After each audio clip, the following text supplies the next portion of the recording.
এই মুহূৰ্তত আপোনালোকৰ বাবে লৈ আহিছোঁ এটা big update news. Sunil Gogoi, নিৰুদ্দেশ আৰু জাহাংগীৰ হুছেইনৰ হত্যাকাণ্ডৰ ৰহস্য ফাদিল। বৰ্তমানে জীয়াই আছে সুনীল গগৈ। জাহাংগীৰ হুছেইনৰ হত্যাকাণ্ডৰ পাছতেই বিশেষভাৱে সুনীল গগৈ লুকাই আছিল ক'ৰবাত, আৰু এতিয়া ধৰা পৰিছে সুনীল গগৈ।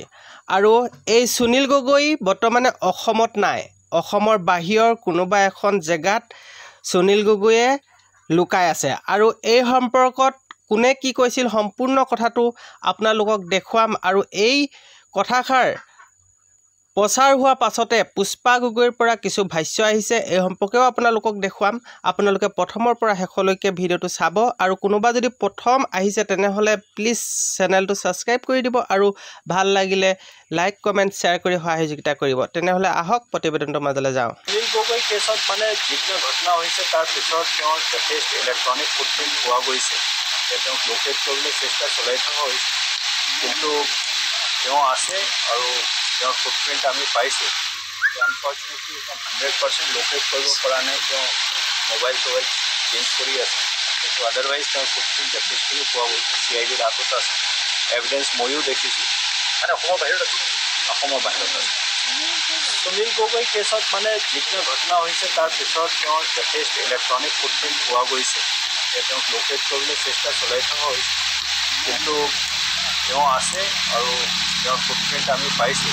কিন্তু আনফৰ্চুনেটলি 100% লোকেট কৰিব পৰা নাই। তেওঁ মোবাইল চেঞ্জ কৰি আছে, কিন্তু আদাৰৱাইজ কাৰণ কিয় মই এতিয়া সন্দেহ হয় তেওঁলোকে লুকুৱাই ৰাখিছে যেন পাওঁ মই। মানে তেওঁলোকে যেতিয়া মন যায় তেতিয়া উলিয়াই আনিব, সেইটো কাৰণে আমাক ঘৰখনক শাস্তি দিবৰ কাৰণে তেওঁলোকে এইখিনি কৰি আছে বুলি মই ভাবোঁ।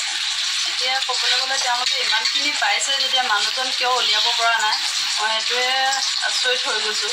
আৰু তেওঁলোকে ইমানখিনি প্ৰমাণ পোৱাৰ পিছত এজন মানুহ উলিয়াবলৈ ইমান দিন লগাটো আচৰিত ধৰণৰ কথা। আৰু তেওঁলোকে এতিয়া মোৰ এটাই হৈছে, তেওঁলোকৰ ওপৰত মোৰ বিশ্বাস নাইকিয়া নিচিনা হৈছে।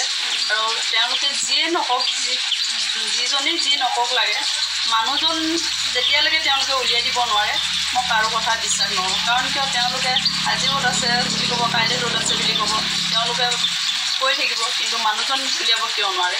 সেইটো কাৰণে মোৰ তেওঁলোকৰ ওপৰত বিশ্বাস নাইকিয়া হৈছে। সেইটো কাৰণে মই বিশ্বাস নকৰোঁ। মানুহজন যেতিয়ালৈকে উলিয়াই আনিব নোৱাৰে তেওঁলোকে, মই কেতিয়াও বিশ্বাস নকৰোঁ।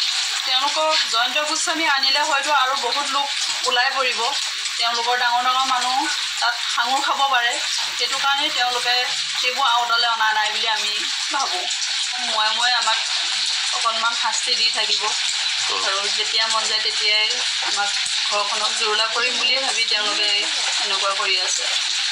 মই ইয়াততো ৰহস্য থাকিব লাগে, কাৰণ কিয় মই এতিয়া সন্দেহ হয় তেওঁলোকে লুকুৱাই ৰাখিছে যেন পাওঁ মই। মানে তেওঁলোকে যেতিয়া মন যায় তেতিয়াই উলিয়াই আনিব, সেইটো কাৰণে আমাক ঘৰখনক শাস্তি দিবৰ কাৰণে তেওঁলোকে এইখিনি কৰি আছে বুলি মই ভাবোঁ।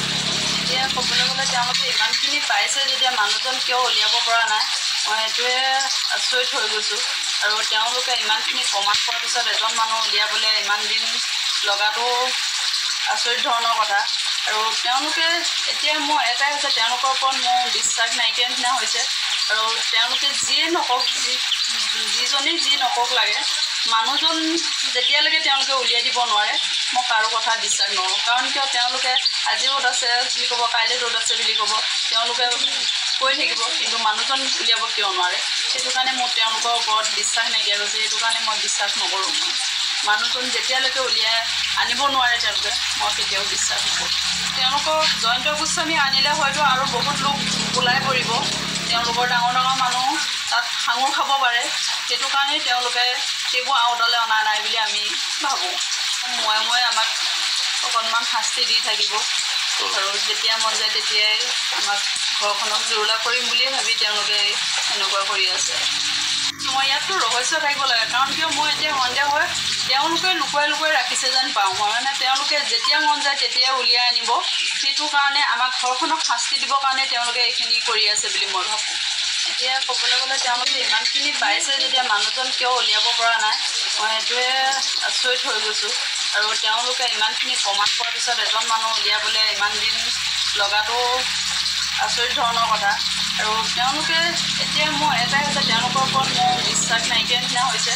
আৰু তেওঁলোকে যিয়ে নকওক, যিজনেই যি নকওক লাগে, মানুহজন যেতিয়ালৈকে তেওঁলোকে উলিয়াই দিব নোৱাৰে মই কাৰো কথা বিশ্বাস নকৰোঁ কাৰণ কিয় তেওঁলোকে আজি ৰ'দ আছে বুলি ক'ব কাইলৈ ৰ'দ আছে বুলি ক'ব তেওঁলোকে কৈ থাকিব কিন্তু মানুহজন উলিয়াব কিয় নোৱাৰে সেইটো কাৰণে মোৰ তেওঁলোকৰ ওপৰত বিশ্বাস নাইকিয়া গৈছে সেইটো কাৰণে মই বিশ্বাস নকৰোঁ মানুহজন যেতিয়ালৈকে উলিয়াই আনিব নোৱাৰে তেওঁলোকে মই কেতিয়াও বিশ্বাস নকৰোঁ তেওঁলোকক জয়ন্ত গোস্বামী আনিলে হয়তো আৰু বহুত লোক ওলাই পৰিব তেওঁলোকৰ ডাঙৰ ডাঙৰ মানুহ তাত সাঙুৰ খাব পাৰে সেইটো কাৰণেই তেওঁলোকে সেইবোৰ আওতালৈ অনা নাই বুলি আমি ভাবোঁ মই আমাক অকণমান শাস্তি দি থাকিব আৰু যেতিয়া মন যায় তেতিয়াই আমাক ঘৰখনক জুৰুলা কৰিম বুলিয়ে ভাবি তেওঁলোকে এনেকুৱা কৰি আছে